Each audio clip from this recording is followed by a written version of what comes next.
सत्य मिश्रा आप सभी का टेस्ट लर्नर्स के यूट्यूब चैनल पे स्वागत और अभिनंदन करता हूं दोस्तों। ये चैनल दोस्तों आपकी सेवा में हमेशा तत्पर है और इस चैनल के माध्यम से दोस्तों आप सभी की जो टीचिंग एग्ज़ाम है उसकी तैयारी करवाया जाता है। इसके अलावा जो भी इंफॉर्मेशन होती है दोस्तों एग्ज़ाम को लेके वो भी आपको दिया जाता है। ठीक है, तो आज दोस्तों आप सभी का सीटेट प्रैक्टिस सेट नंबर 9 है हिंदी का, जो कि आपके परीक्षा के दृष्टि से महत्वपूर्ण है। चलिए स्टार्ट करते हैं आज की क्लास का पहला प्रश्न। दोस्तों देखिएगा, पहला प्रश्न यहाँ पे आपके सामने है और देखिए क्या पूछ रहा है। पहला प्रश्न है कि आप बीती शब्द में कौन सा समास है। समास का अर्थ क्या होता है दोस्तों, अगर पूछ लेता है कभी कभी, समास का संक्षेप बोलते हैं। ठीक है, समास का अर्थ जो होता है क्या होता है, संक्षेप होता है। और समास जो होता है वो मुख्यतः 6 प्रकार के होते हैं। और पूछा है कि आप बीती में जब कोई समास का विग्रह करने पर उसके बीच में कारक का लोप हो, कारक शब्द का लोप हो जाए तो वहाँ पे क्या होता है, तत्पुरुष समास होता है। तो जैसे दोस्तों यहाँ पे आप बीती लिखा गया है, अगर इसका हम विखंडन करते हैं तो यहाँ पे आता है आप पर बीती, आप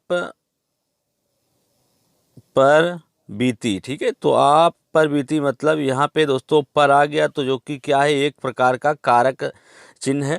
तो इस कारण से यहाँ पे क्या हो जाएगा, तत्पुरुष समास होगा। और द्वंद्व समास क्या होता है, ऐसा समास जिसमें दोनों पदों की प्रधानता हो। अगर यहाँ पे कोई शब्द लिखा हुआ होता है, जैसे राजा, राजा रानी, रात दिन, ठीक है, ऐसा कोई शब्द अगर यहाँ पे लिखा होता और उसके बीच में योजक चिन्ह लगा होता, ठीक है, तो वहाँ पे क्या हो जाता, द्वंद्व समास होता। और कर्मधारय समास, जब किसी शब्द का समास का विग्रह करने पर उसके बीच में है जो या के समान शब्द आ जाए तो वहाँ पे क्या होता है, कर्मधारय समास होता है। और द्विगु समास, अगर किसी सभी समास का पहला पद संख्यावाचक हो जाए तो वहाँ पे क्या होता है, वहाँ पे द्विगु समास होता है। चलिए दोस्तों अगले प्रश्न पे चलते हैं। सभी प्रश्न आपके परीक्षा के दृष्टि से एकदम महत्वपूर्ण है दोस्तों। ठीक है, तो यहाँ पे प्रश्न संख्या नेक्स्ट है कि घोंसले में चिड़िया है में कौन सा कारक है। यहाँ पे दोस्तों कारक पूछ लिया है कि घोंसले में चिड़िया है। ठीक है, तो जहाँ पे आपको दिखाई दे में या पर, ठीक है, अगर आपको किसी भी वाक्य में पर दिखाई दे, जैसे लड़के छत पे खेल रहे हैं, ठीक है, चिड़िया घोंसले में है, लड़ और बच्चा पेड़ पे आम तोड़ रहा है, तो यहाँ पे दोस्तों जहाँ पे में या पर आ जाए तो वहाँ पे क्या हो जाता है, अधिकरण कारक हो जाता है। तो इस प्रश्न का राइट जवाब क्या होगा, ऑप्शन नंबर फर्स्ट इसका राइट जवाब होगा। और बता दें आपको, जहाँ पे किसी को कोई चीज़ दान दी जाए और उससे वापस न ली जाए तो वहाँ पे क्या होता है, संप्रदान कारक होता है।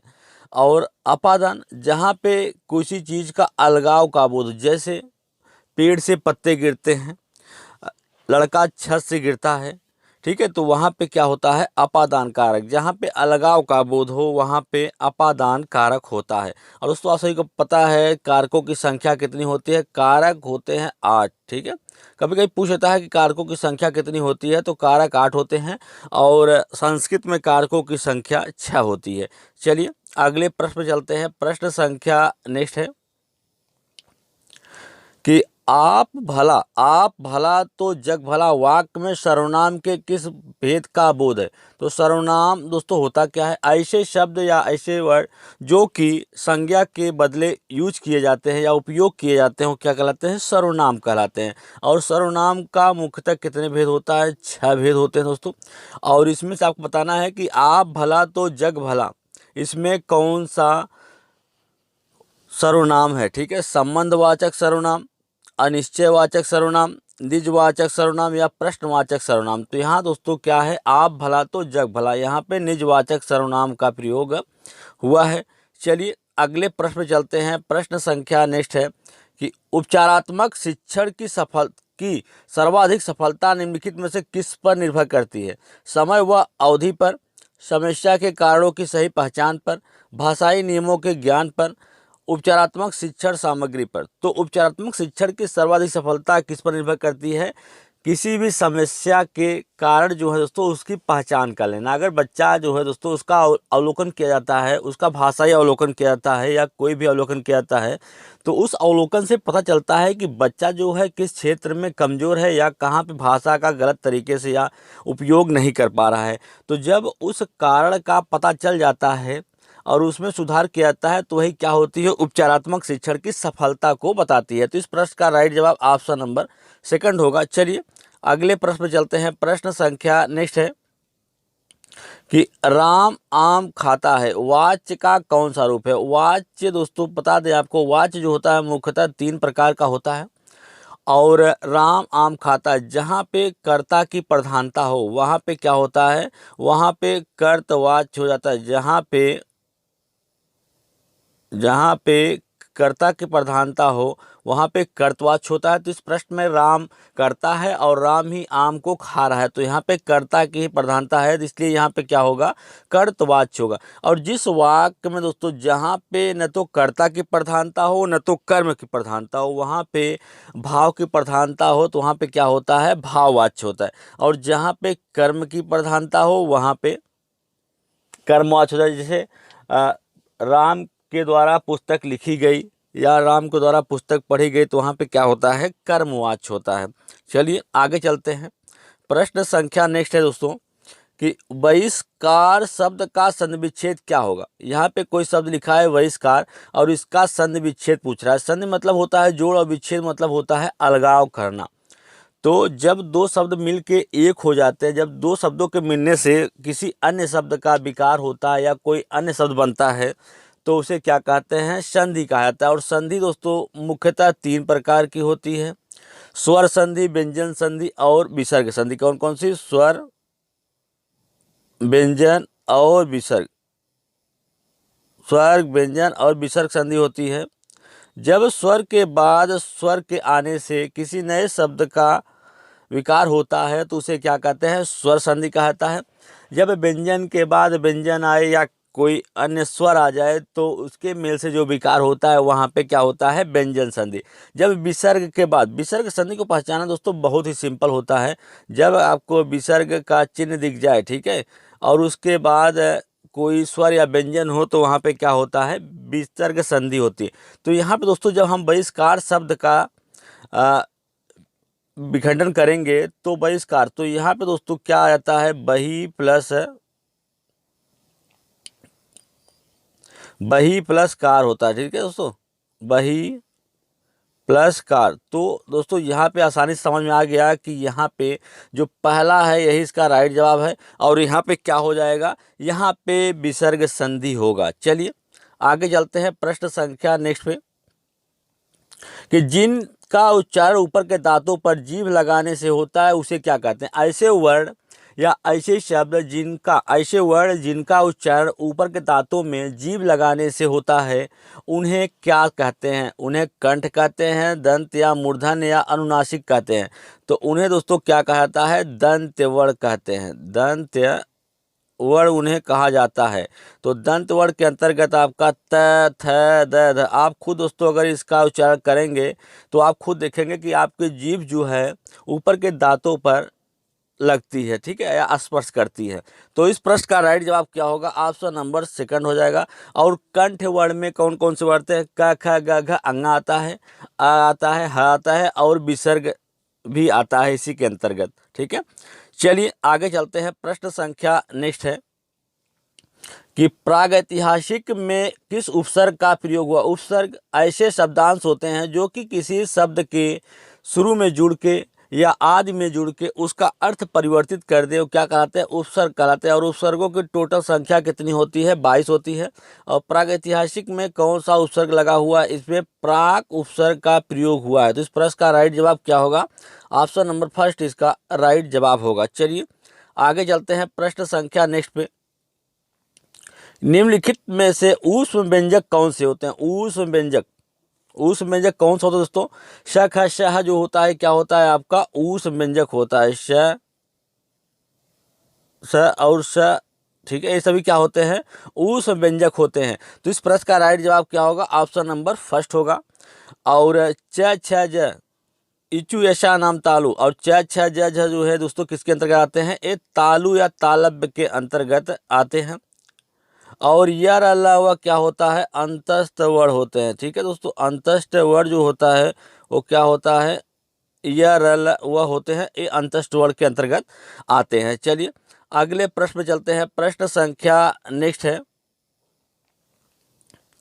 कि संप्रेषण कला क्या नहीं है। संप्रेषण कला, संप्रेषण कला होती क्या है दोस्तों, संप्रेषण करने का मतलब होता है बातचीत करने का तरीका, अपनी बातों को दूसरे के समक्ष रखना और उसकी बातों को खुद समझ पाना ही क्या कहलाता है, संप्रेषण कहलाता है। और संप्रेषण कला मतलब बात करने के जो कला होती है उसे क्या कहते हैं, संप्रेषण कला। तो संप्रेषण कला क्या नहीं है, अलंकरण, आत्मविश्वास, प्रभावी भाषा या विचारों भावनाओं को व्यक्त करना।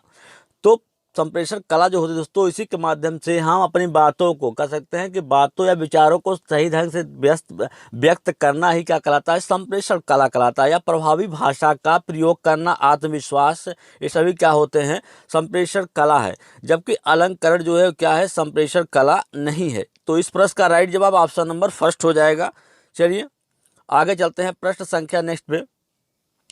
देशभक्त में समास है, समास का अर्थ क्या होता है, संक्षेप होता है। ठीक है, संक्षेप होता है।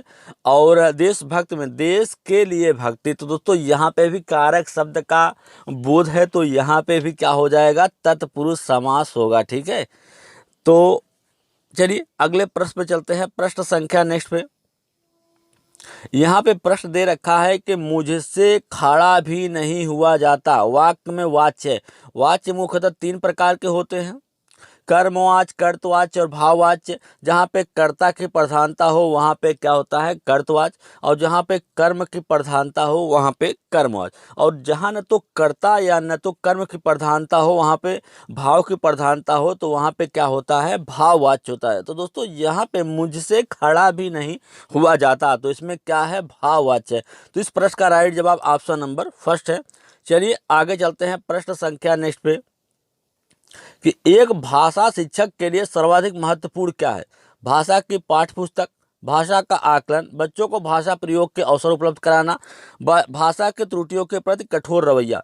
तो एक भाषा शिक्षक का सर्वाधिक महत्वपूर्ण यही होता है महत्वपूर्ण कि बच्चे को भाषा प्रयोग के जितना हो सके उतना ज़्यादा उसे अवसर देना चाहिए, ताकि बच्चा जो है अपने भाषा को प्रभावी तरीके से प्रयोग कर पाए। और जहाँ पे बच्चे से भाषा प्रयोग करने संबंधित कोई त्रुटि हो या गलती हो तो उसको शिक्षक को खुद सुधार करना चाहिए। अगर बच्चा कोई चीज़ बोल रहा है और उसके उच्चारण में अशुद्धता है तो शिक्षक को खुद से उस शब्द का उच्चारण करना चाहिए, और ताकि बच्चा जो है उस चीज़ का अनुसरण कर सके। तो इस प्रश्न का राइट जवाब क्या होगा, ऑप्शन नंबर थर्ड हो जाएगा। चलिए आगे चलते हैं। प्रश्न संख्या नेक्स्ट है कि भाषा की कक्षा में एक शिक्षक बच्चों से क्या अपेक्षा करता है। बच्चे सवालों के बधे बधाए जवाब दे, कि जैसा बच्चे रट के आए हैं वो सिर्फ वैसा ही जवाब दे दे, जैसा प्रश्न का उत्तर उनको बताया गया सेम टू सेम उत्तर वो दे दे। तो ये बिल्कुल गलत है। तो बच्चों से अपेक्षा शिक्षक ये नहीं करेगा कि बच्चे जो है वो सेम टू सेम ही उसका जो रटा रटाया जवाब है उसको दे। संस्कृति निष्ठ भाषा में ही जवाब दे, मतलब बधे बधाए या एक सही वे में दे, या कह सकते हैं कि जैसे सांस्कृतिक वे मतलब संस्कृत निष्ठ भाषा में ही जवाब दें, बिल्कुल गलत बात है।